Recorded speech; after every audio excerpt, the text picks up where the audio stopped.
In 1998, my mother stood on the summit of Mount Everest. No oxygen, no fanfare, just the wind and her breath.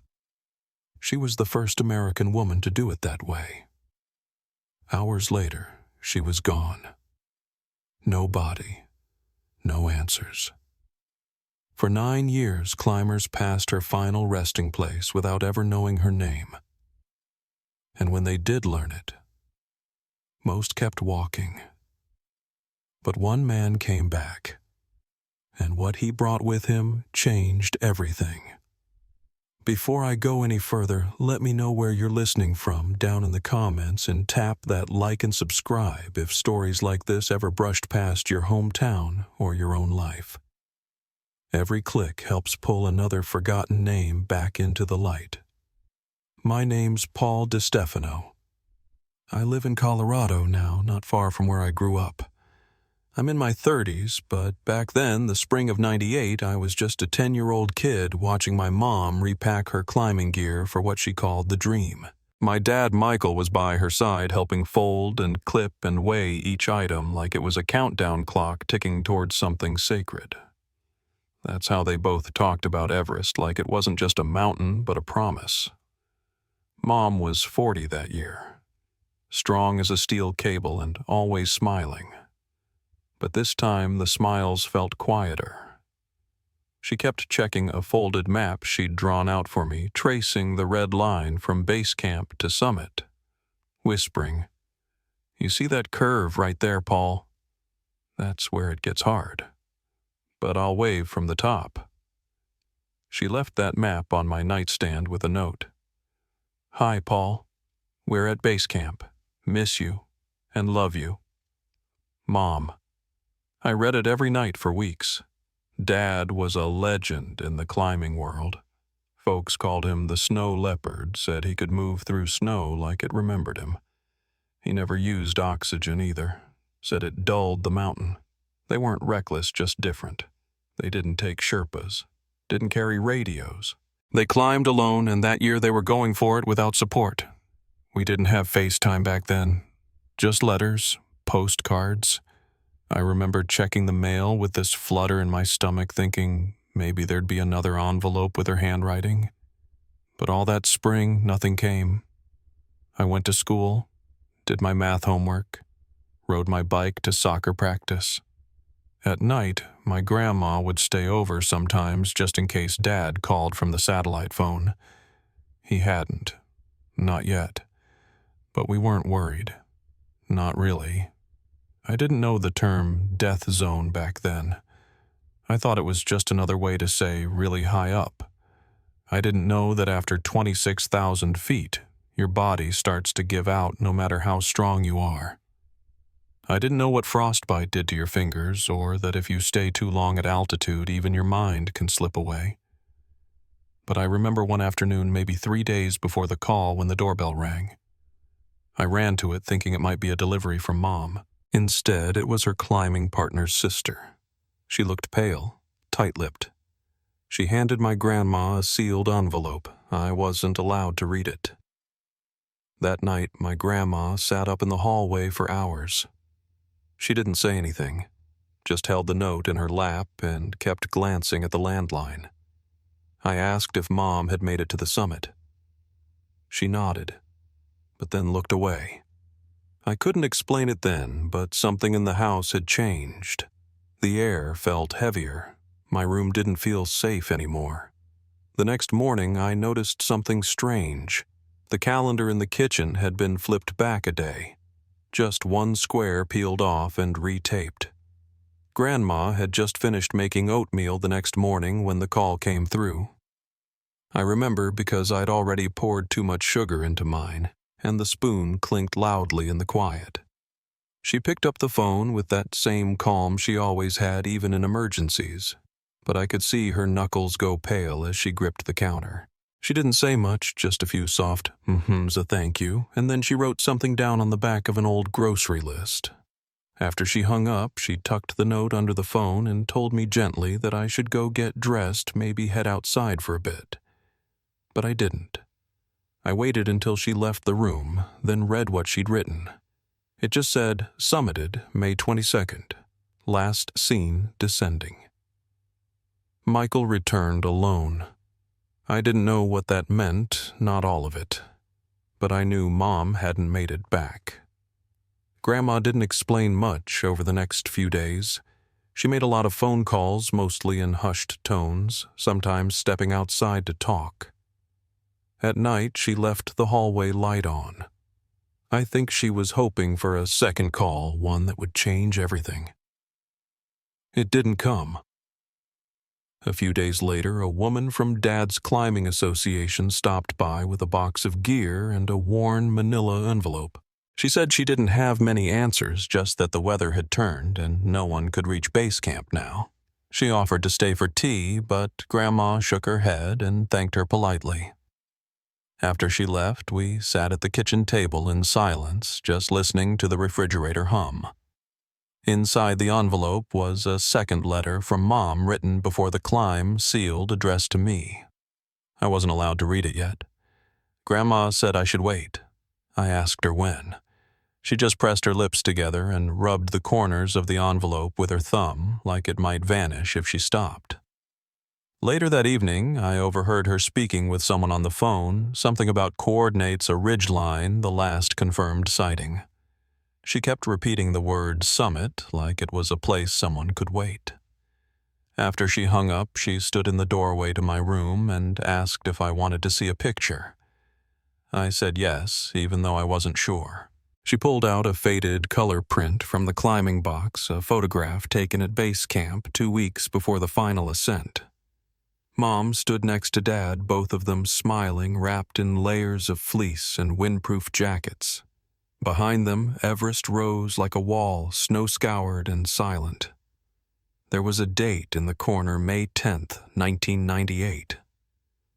I stared at it for a long time, trying to figure out if she'd known somehow what was coming. The official timeline, once we finally received it, said they left Camp 4 at 1:00 a.m. on May 22nd. That's the last part everyone agrees on. It was bitter cold that night, somewhere around 30 degrees. They moved slowly, the kind of slow that meant danger, but no one turned back. They were both experienced climbers. They'd done this before, but Everest doesn't care how many summits you've reached.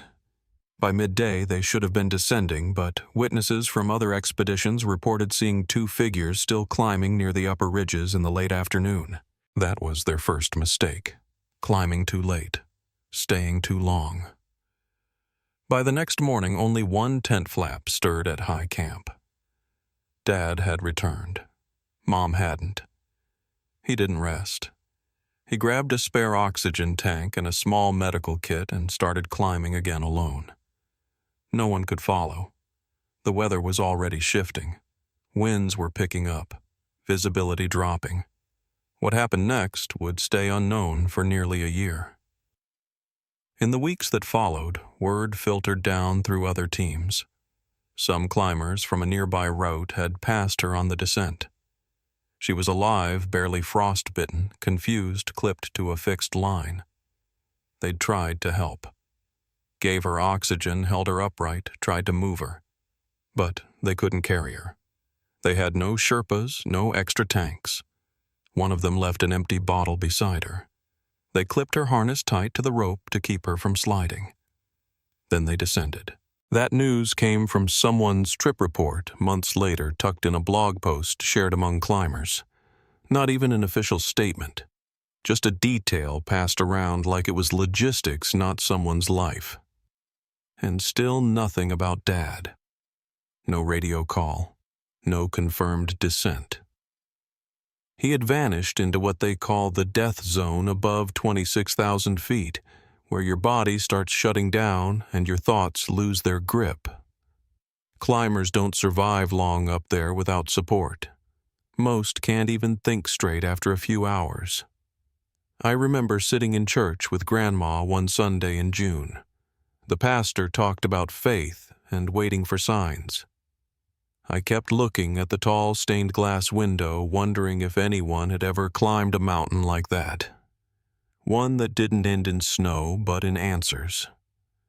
We got a second envelope in early July, this one from a British team that had just returned. Inside was a letter from one of the climbers saying he'd seen her, that she was still alive when they reached her. She'd spoken, said she was American, asked not to be left behind. I didn't understand how you could hear someone say that and still leave. But then again, I was just a kid. Grandma read the letter only once, then folded it carefully and tucked it inside the first envelope Mom had written. She kept both in her drawer along with the summit photo and a small rock from base camp someone had mailed us later. By August, the calls had stopped. The world had moved on. New climbing seasons, new records broken, but no more updates. Just that same fixed line on the ridge and the cold still holding her there. That fall, a friend of my dad's dropped by with an old camera reel. He said there might be footage from the trip, but the tape was blank static and white snow. We watched it twice anyway. That winter, someone sent an article from a climbing magazine. A brief mention woman in purple jacket still visible from North Route. No name, no story, just another landmark on a mountain known for its bodies. I looked at the calendar again, the one in the kitchen. The same page was still missing. May 24th. The day she spoke her last words. The day no one turned back. And even then, there was no trace of him. No rope. No axe. No final position marked on any map. Just silence.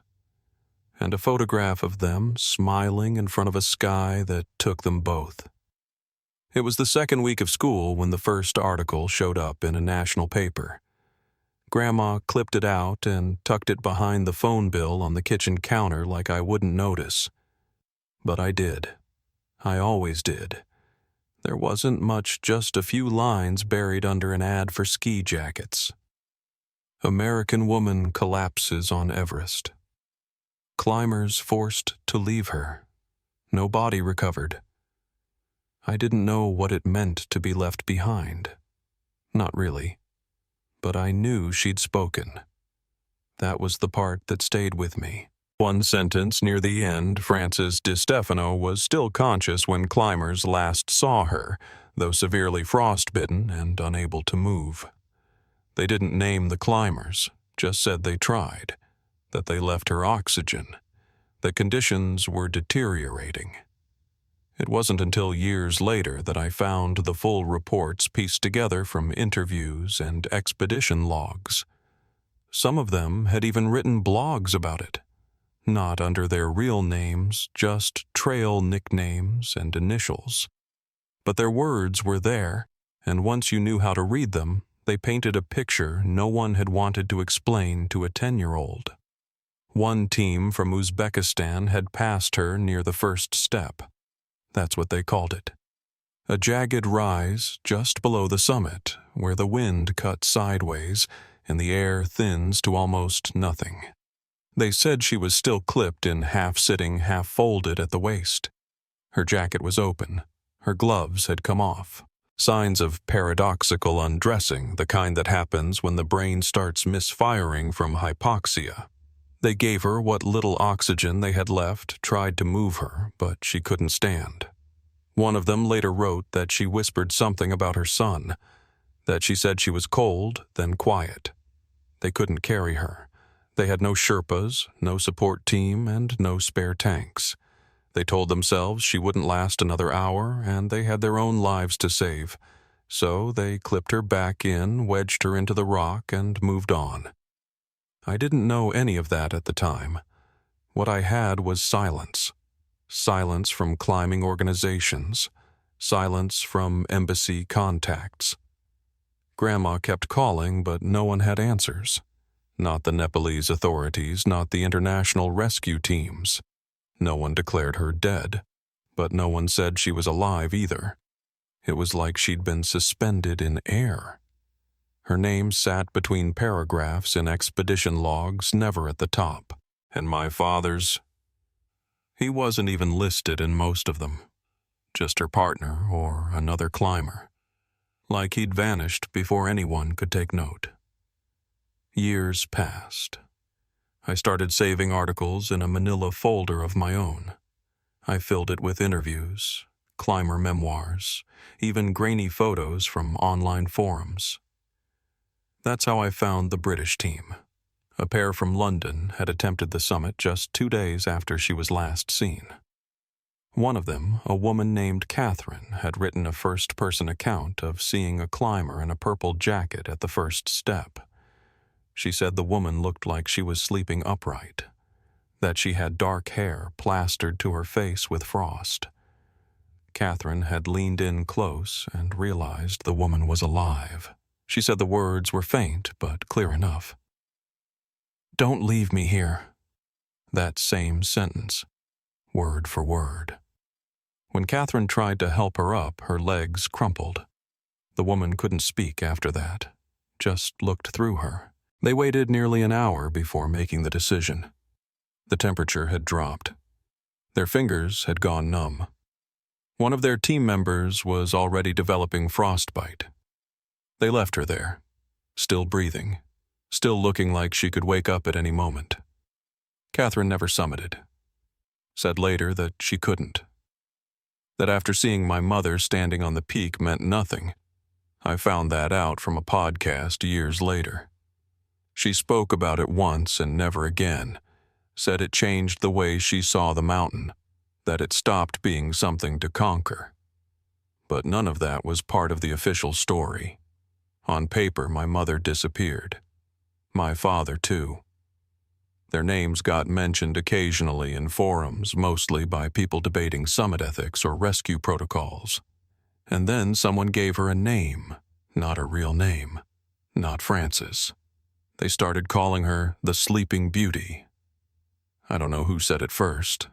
Maybe a guide. Maybe one of the tourists who joined those big guided climbs. But it stuck. Suddenly, she wasn't a person anymore. She was a landmark. Turn left at the woman in the purple jacket. You'll see her just past the second step. That's how they described her, like she was a feature of the terrain.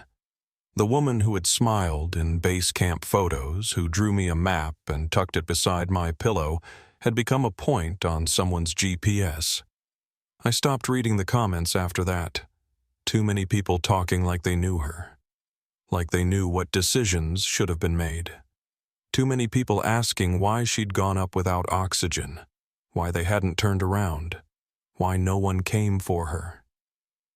The only answer I ever got was from an old Sherpa climber who'd known my dad. He said something simple. The mountain decides, not you. What made it worse was that no one came to get her. Not for a year, not for 2, not even on the 5-year mark. And the thing is, she was still visible. That part kept surfacing in trip reports. She was right off the main north route. Climbers had to pass her. Hundreds did, season after season. But recovering a body at that altitude costs between $40,000 and $100,000. It takes a full team oxygen time and ideal conditions. And if you're already near the summit, you don't stop. That's what they told themselves. That's how they justified it. But I knew better. I knew what they were really saying, that her life had ended in a place where time doesn't move and no one had the strength to reverse it. She stayed there year after year, the wind brushing ice over her face, the sun bleaching her jacket until it was no longer bright purple, but some faded lavender that blended into rock. And every now and then someone would snap a photo. Not to be cruel, just to document their route. But the photos spread. Online in climbing magazines. One of them ended up in a travel documentary. I turned it off halfway through. By the time I was in high school, I'd stopped telling people, stopped correcting them when they talked about the Sleeping Beauty of Everest. They didn't want the real story, not the one about a woman who loved her son, who trained for years, who trusted the man she climbed beside. They wanted the myth, the marker on the trail. But I knew. And there was one other man who did too. One man who'd stood beside her, who'd heard her words, who hadn't been able to forget. He would come back for her. Not with a rescue team, not with fame, but with something else. A promise. One he hadn't said out loud in 9 years. But when he returned, it would change everything. By the time I turned 18, I'd stopped talking about it altogether. People in town still remembered mostly in fragments. A neighbor would bring it up in the grocery store, or an old teacher might mention how brave my parents were, then trail off like they weren't sure how to finish the sentence. I didn't correct them. I didn't share what I'd read or what I'd pieced together in long nights at the library hunched over those grainy scans of expedition journals. The truth was, I didn't know where to put it anymore. Every article, every photo, every logbook just added to this quiet weight I carried around. Not grief exactly, just something heavy that stayed with me even when no one else could see it. What made it harder was how still everything else was. It's strange what silence does over time. At first it's loud. It fills the house, pushes against the walls. But after a while it just becomes the air you breathe. I graduated, got a job in Denver for a while, dated someone who asked questions I didn't want to answer. I told them my mom had passed when I was young. Left it at that. No mention of base camp or the North Face or that frozen ridge where wind gusts stripped the color from everything. Just a quiet omission. It felt easier than explaining how she could be gone and still there. The mountain didn't forget her. I kept seeing new mentions. Season after season, she was still part of the climb. Not as a person, but as a checkpoint. Something to pass. Her body was always listed in the same breath as another, the man in green boots who died decades earlier. They called them landmarks now, markers along the route. She wasn't Frances. She was the woman in purple, the sleeping beauty. It became routine. New climbers would post their routes on forums, document their ascents, and in the background of their summit shots there she'd be still clipped to the fixed rope, still curled where she'd last whispered for help. No one did anything, not because they didn't care, but because that's how Everest worked. There was no protocol for retrieval unless it was part of a funded mission, and even then bodies were often left where they fell. Too dangerous, too expensive, too late. Everyone understood. That's just how it was. I told myself the same thing. But part of me couldn't let it sit like that. I wasn't looking for closure exactly. I'd stopped believing in that, but I needed something. A shift, a sign, anything that said someone still saw her as a person. It came in the form of a short article buried in a climbing newsletter. Spring of 2007. I almost skipped it. It was just a few paragraphs titled Team Preparing Memorial Ascent. The name caught me. Ian Whitfield, British climber, former expedition leader. I recognized it. I'd seen it once before in the earliest reports from '98. He was part of the team that had found her alive. The one who'd stayed beside her. The one who'd heard her voice. 9 years later, he was going back. He didn't call it a recovery. He called it a promise. He said he couldn't forget her words, that they'd stayed with him. Don't leave me here. At first I thought it was just sentiment, maybe a way for him to make peace with a memory. But the more I read, the more it became clear he wasn't going up for himself. He wasn't climbing to summit. He was assembling a small team for one reason: to move her, not to bring her down the mountain no one could, but to give her some kind of rest, to take her off the path, to bury her where people wouldn't step around her boots like she was part of the trail. It shook something loose in me. After all those years, someone was doing what no one else had. Not because they had to, not because it was protocol, but because they couldn't carry the silence anymore either. He didn't give interviews, didn't fundraise. The mission was quiet, almost secretive. Just a few climbers, some oxygen, and the bare essentials. Enough to climb to 28,000 feet and stay long enough to do the work if the weather held. I followed the updates closely, though there weren't many. I printed the few I could find and kept them folded in the back of a drawer. One update dated May 23rd said they'd reached high camp. Another posted days later simply read, "Mission complete. She rests now."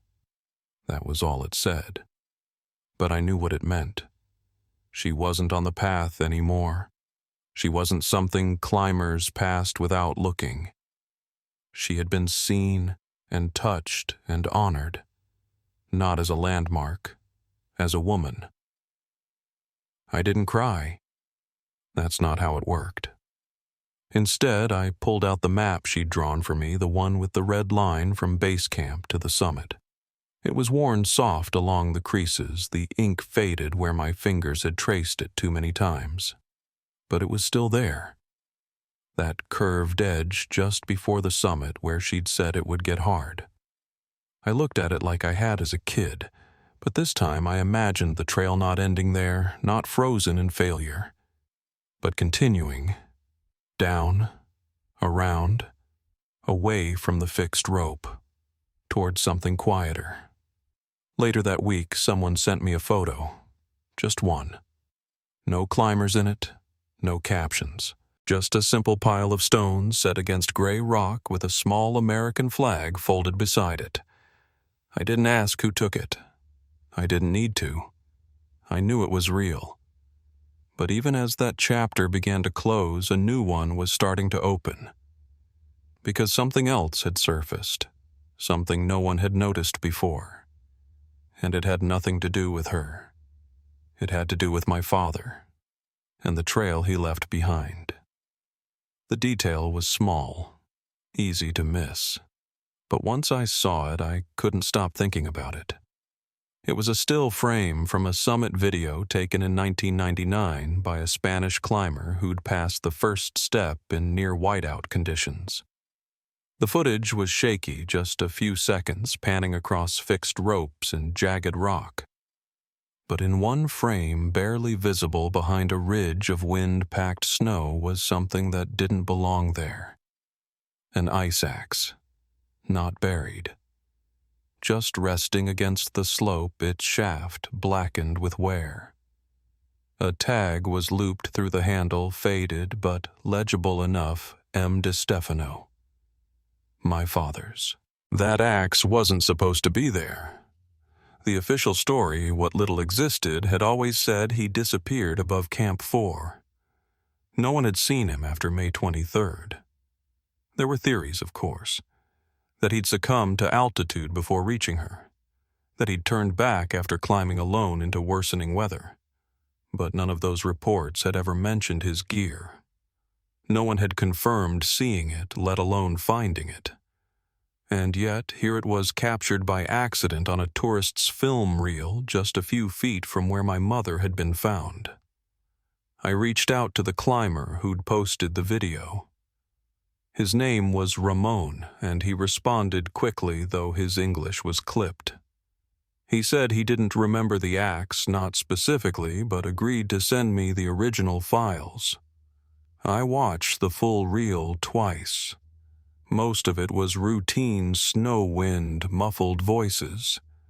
But that frame was clear. The axe hadn't tumbled or slid.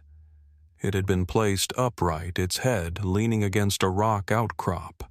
Someone had set it there. It made sense in a way. If he'd reached her, he would have needed both hands to work with the oxygen or try to lift her. But it also raised a question I hadn't asked in years had he been with her when she died. That question followed me for weeks. I stopped sleeping much. I went back through everything I had: expedition logs, weather reports, satellite photos. And that's when I found it. A brief mention in a climber's journal dated May 24th, 1998. The entry was short. The climber was descending from the summit when he passed a man moving upward alone carrying a red pack, and what he described as an extra tank slung like a child across his shoulders. He noted it because the man hadn't spoken, just nodded. He wrote, "Seemed like he knew where he was going." That was the morning after my mother was last seen alive, and that tank, it matched what Dad would have had. I knew then what I hadn't wanted to admit for a long time: he'd reached her. The thing about high-altitude rescues is that most people don't survive them. You're already half dead just standing still. Climbing takes everything. Trying to move another person, someone unconscious, unresponsive, that's not just risky. It's suicidal. And yet he went. He found her. He dropped his axe. And whatever he tried, it wasn't enough. It still didn't explain where his body was. Most who die on Everest stay where they fall. The cold preserves them. The ice locks them in. But he wasn't there. Not beside her. Not on the descent trail. No reports ever mentioned a sighting. Until another log surfaced, this one from 2004. It was buried in a private archive from a team cataloging remains along the North Face. One of the members, an American climber named Jake Norton, had marked a set of coordinates lower on the slope near a sheer drop-off. He hadn't identified the body, just noted signs of a fall, broken gear-torn gloves, the remains wedged beneath rock and snow. When I found a contact email, I wasn't sure he'd respond, but he did. He remembered the location, said the body had no ID, but there'd been rope nearby, frayed and stiff with frost. I asked him if it could have been my father. There was a pause in the email chain, a couple days, with nothing. Then he wrote back. Said he hadn't been sure at the time, but now that I mentioned it, there had been something else. A jacket, faded red with an American patch sewn near the collar. It had reminded him of a photo he'd seen once. A couple standing together at base camp. The woman in purple, the man in red. I didn't ask for proof. I didn't need it. That was enough. Enough to know he'd been there. That he'd made it farther than anyone thought. That he hadn't turned back. He'd gone to her, stayed with her. And when it became clear she couldn't be moved, he must have tried something else, maybe to find help, maybe to descend, maybe just to breathe somewhere below the wind line. And somewhere along that slope he'd fallen, slipped, vanished from view until a stranger cataloged him without a name. It should have devastated me. But it didn't. Because for the first time, the silence had shape. The gaps in the story had edges. My father had done exactly what I knew he would. He didn't leave her. He didn't stop. He tried, and it cost him everything. But it also told me something I hadn't allowed myself to believe for a long time, that love doesn't always look like survival. Sometimes it looks like staying in the cold when everyone else is going down. Sometimes it looks like dropping your axe so you can use both hands. I sat with that for a long time. I didn't tell many people. Just one friend, someone I trusted, who said it sounded like a story that needed to be written down.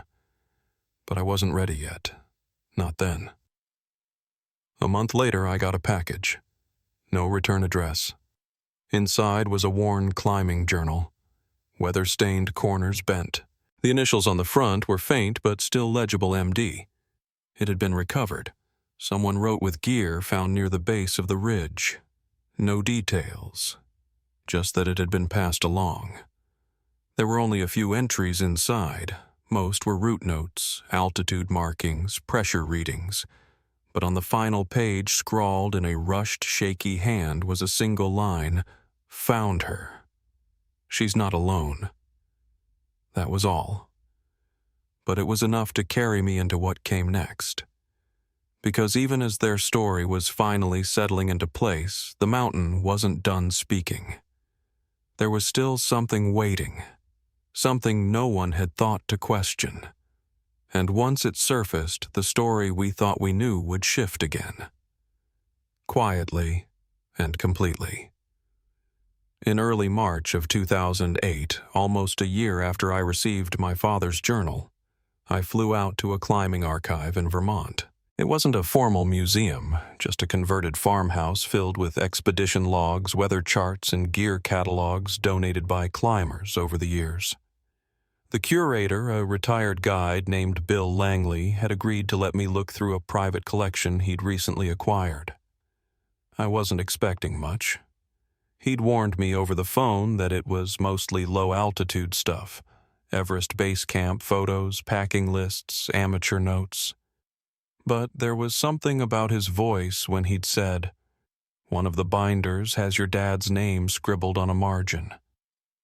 I couldn't let that go. The house sat on the edge of a frozen lake, and everything creaked when you moved. I followed him upstairs to a loft lined with shelves. Most of it was unmarked cardboard boxes, plastic bins. He handed me a file labeled North Ridge 1998-2002 and left me to it.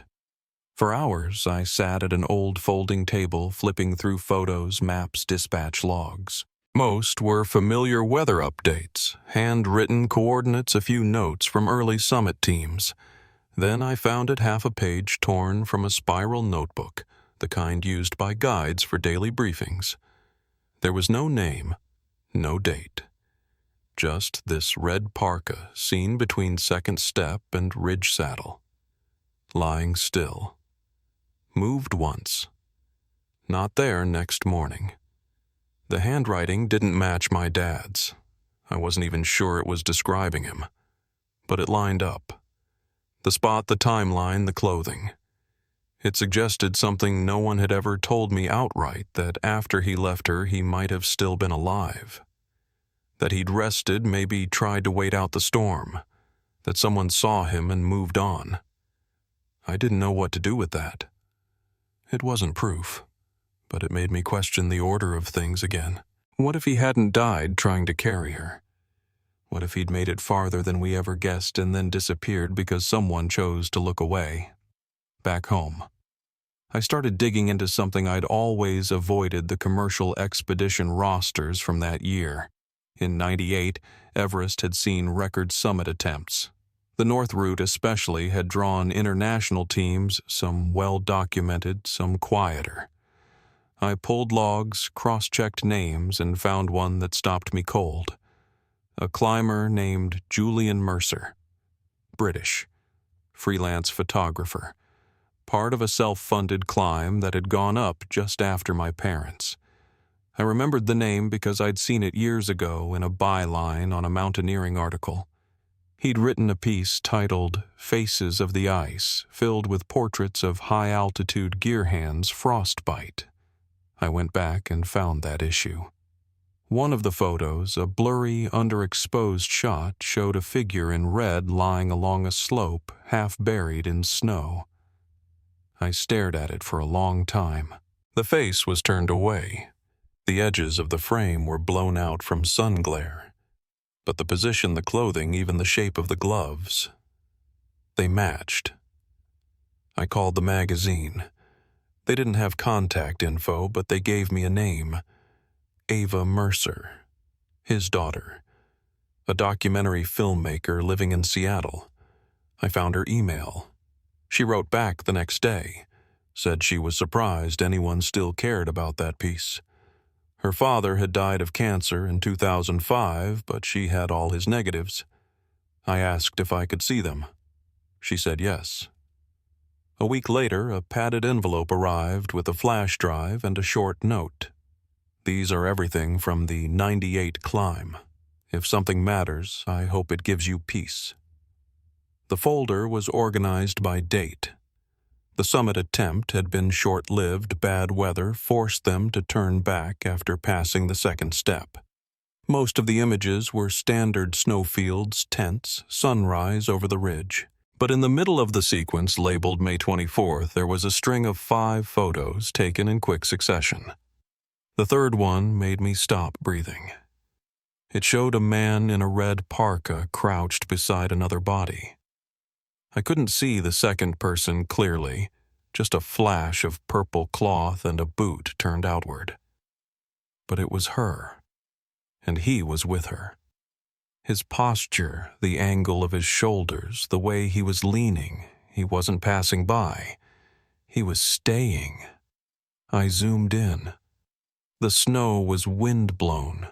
The light was sharp. His hood was pulled low, but under the shadow I could make out his jawline, the nose, the shape of his mouth. It was my father. For all the years I'd tried to imagine it, what it looked like, what it felt like for all the words people had said about how he must have died alone, how he probably never reached her, never found her. There it was. He had. And someone had seen it, captured it, and kept it in a drawer. I didn't blame Julian Mercer.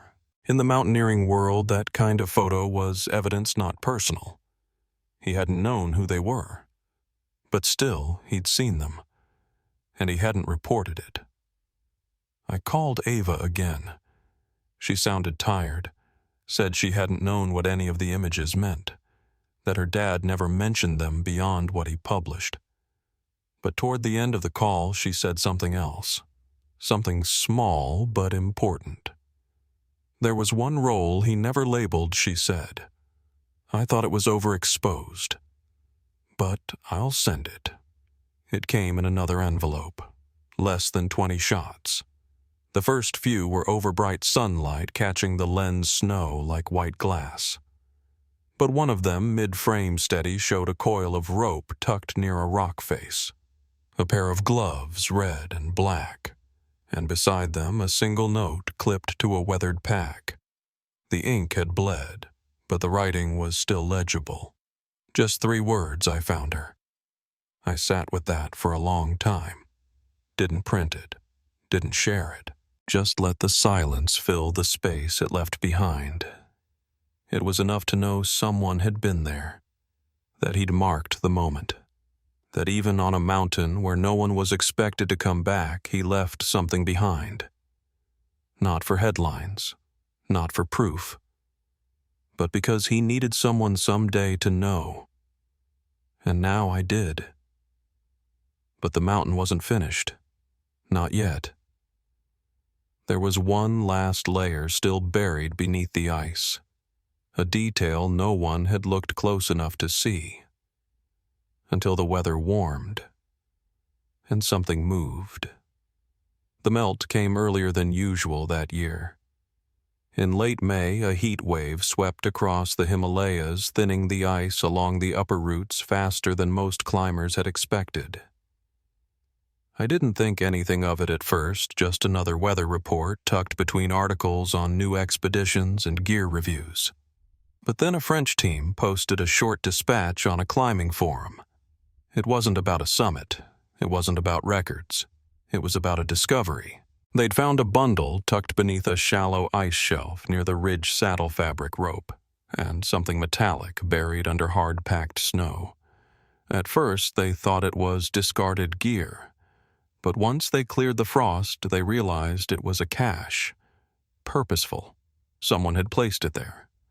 The item that stood out was a wristwatch, old scratched, still fastened around the loop of a glove. But what made them report it wasn't the brand or the condition, it was the engraving. 3 initials, FDS.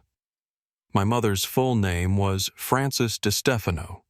She'd used FDS for years on her boots, her trekking poles, even her climbing permit. It was how she marked her things. When I got the message, I didn't react right away. I'd learned not to. Most tips went nowhere. But this one was different. The climbers had uploaded a photo, a close-up of the watch beside a coil of rope that looked older than it should have been, its fibers grayed from sun exposure. And behind it, just visible in the frame, was a laminated tag clipped to a zipper pull. Base camp issue. 1998. They hadn't disturbed the rest. Conditions were unstable and they weren't equipped to recover anything safely. but they left a marker and passed the coordinates to a Nepalese liaison officer who logged it quietly and forwarded the report. No media, no announcements. Just a quiet entry in a government spreadsheet and a handful of climbers who knew they'd found something that didn't belong there anymore. I booked a flight to Kathmandu. I didn't tell many people, just my boss, who asked if it was for that family thing I'd hinted at months earlier. I nodded, and he didn't push. The liaison office was tucked into an aging white building in Tamil, all creaky floors and half-lit hallways. A man named Ramesh met me with a folder and a kind expression.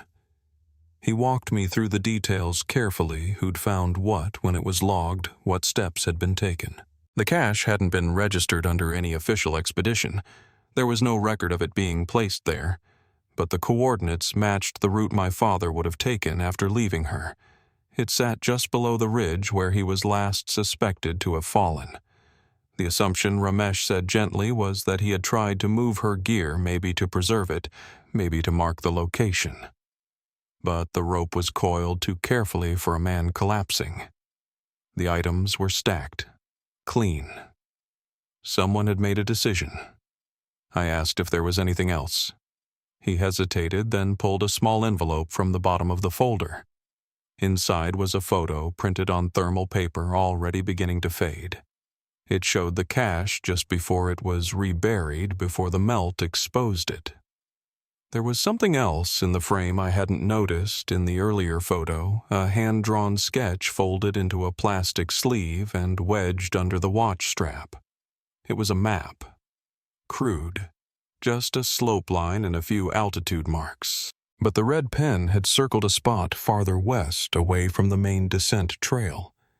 Next to it, written in the same sharp, blocky lettering I remembered from my father's old journals, was a single phrase, her final place. That didn't make sense at first. She hadn't been found there. She'd been clipped into the fixed rope along the first step, just off the main route. Her body had remained visible for years.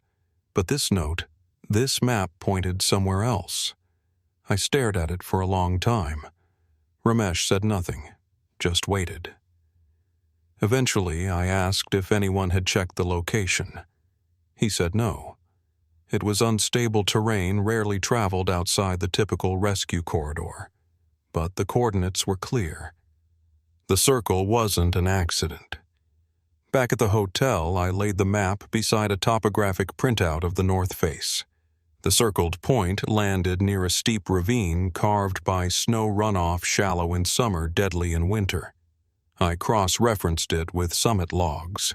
No teams had reported sightings there in '98. It was too far off course, too isolated. I didn't sleep much that night. Not from anxiety, but from a kind of quiet urgency I hadn't felt in years. There were too many contradictions. My mother's body had remained on the main route until 2007.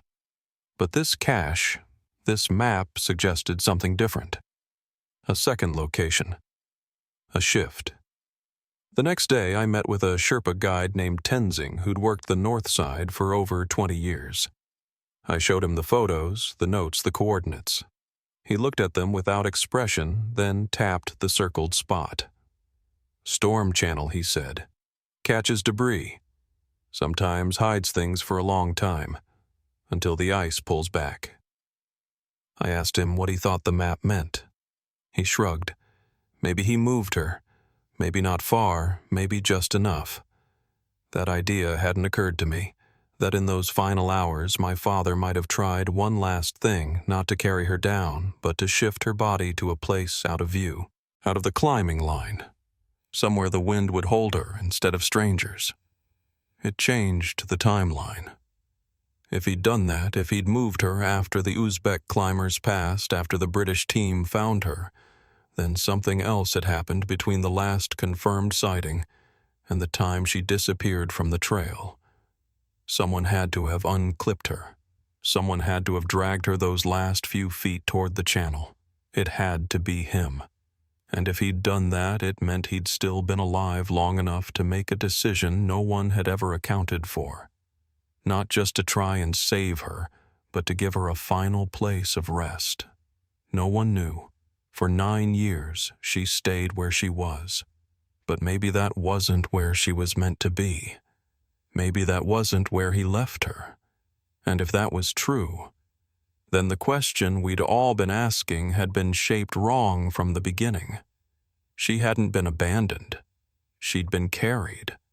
And someone had shifted the story. What I didn't know yet was who'd made the final change. And why. That would come soon. Because the ice was still moving. And it was about to reveal something else. 3 weeks after the ridge melt, a second call came in from the liaison office. Another climbing group, this time a small Polish team, had passed through the western channel where the earlier cache had been found. They weren't looking for anything, just pushing for acclimatization before their summit window. But what they saw stopped them. A piece of fabric half torn had surfaced in the snow melt runoff. Purple, thinner than modern down. Near it, just under the surface, they found part of a jacket sleeve still zipped at the cuff. The surrounding ice had cracked away in long vertical seams, exposing a shallow depression beneath the ledge.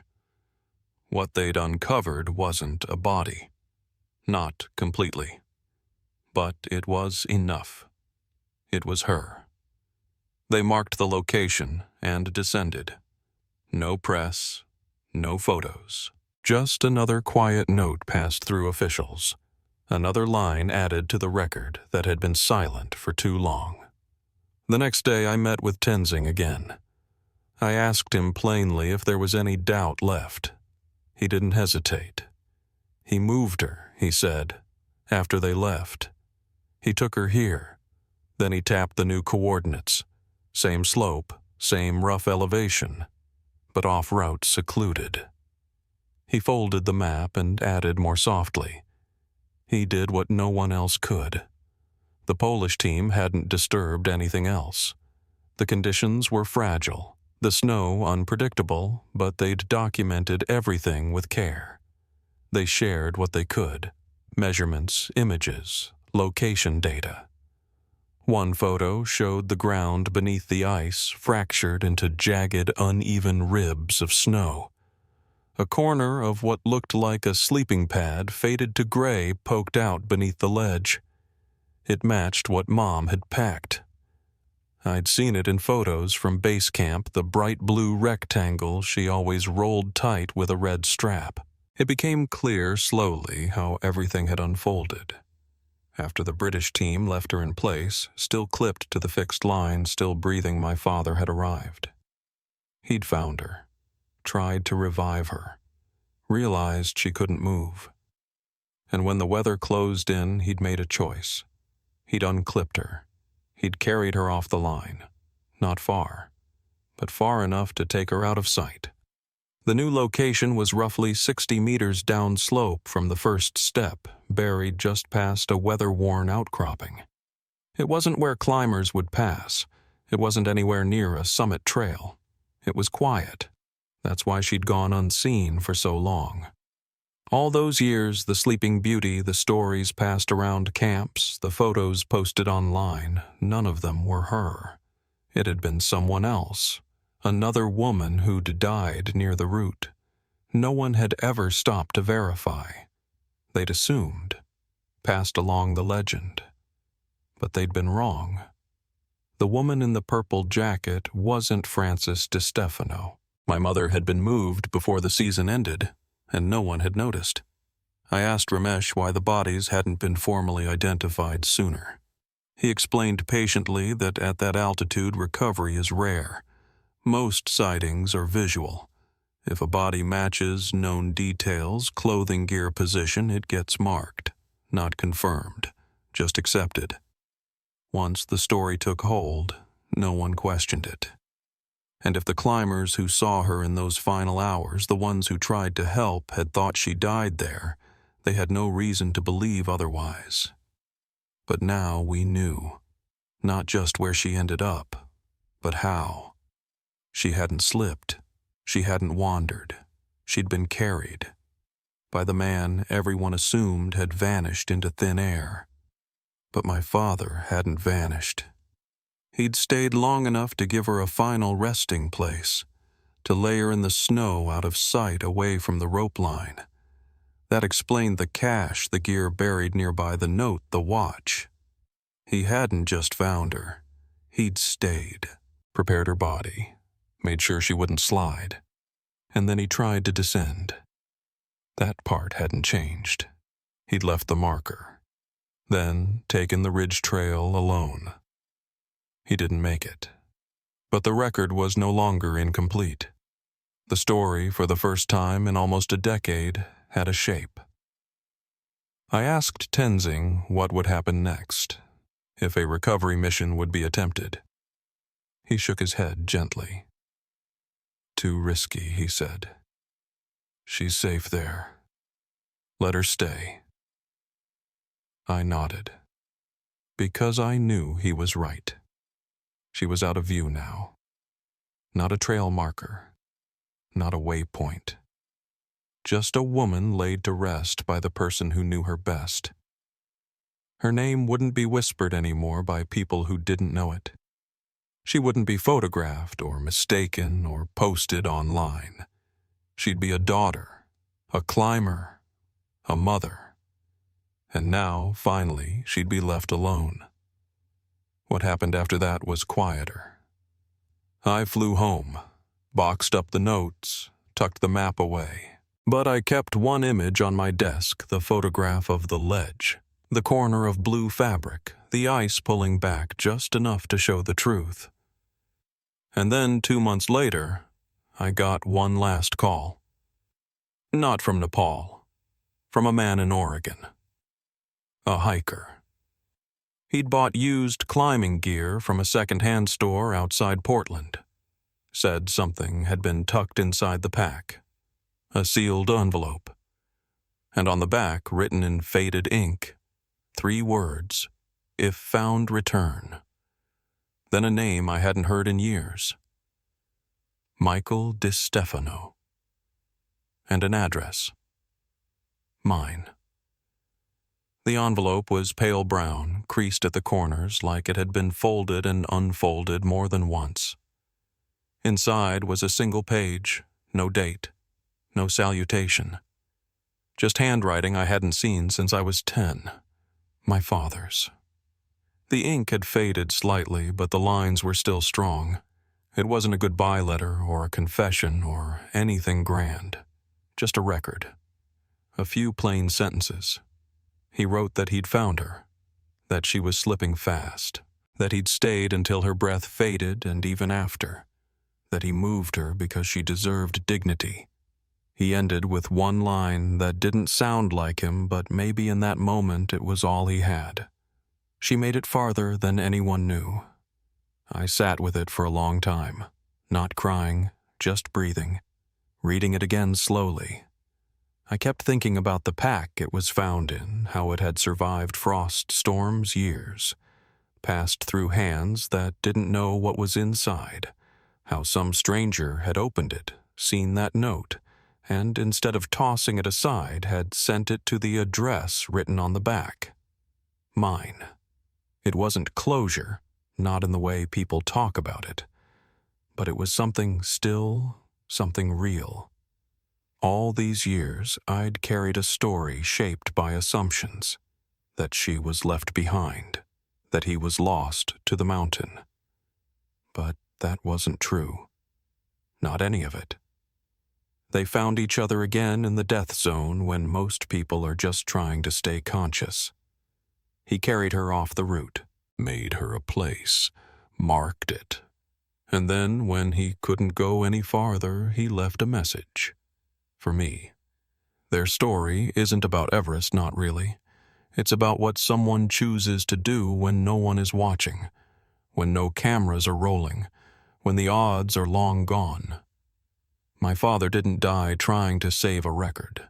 He died staying beside someone he loved. And my mother, she made it to the summit. She really did. And she got back down as far as she could. But what mattered most happened after that. when people stopped counting feet and meters and minutes. There are still people who'll get the story wrong, who'll say she was the woman on the trail, who'll point to that frozen face and say, "There she is." I don't correct them anymore, because the ones who need to know already do. I think about that sometimes when I'm driving home late and the roads are empty.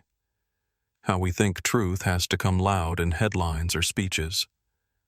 But sometimes it comes in a quiet fold of paper in an old backpack, in a man climbing past the point of safety, in a son reading a line written years ago by hands he'll never hold again.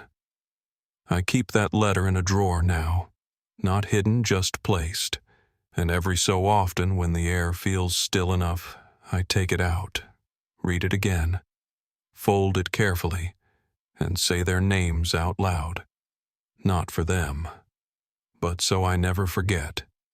If this story stayed with you, consider sharing it, so no one's memory disappears into the cold, so no name gets left behind.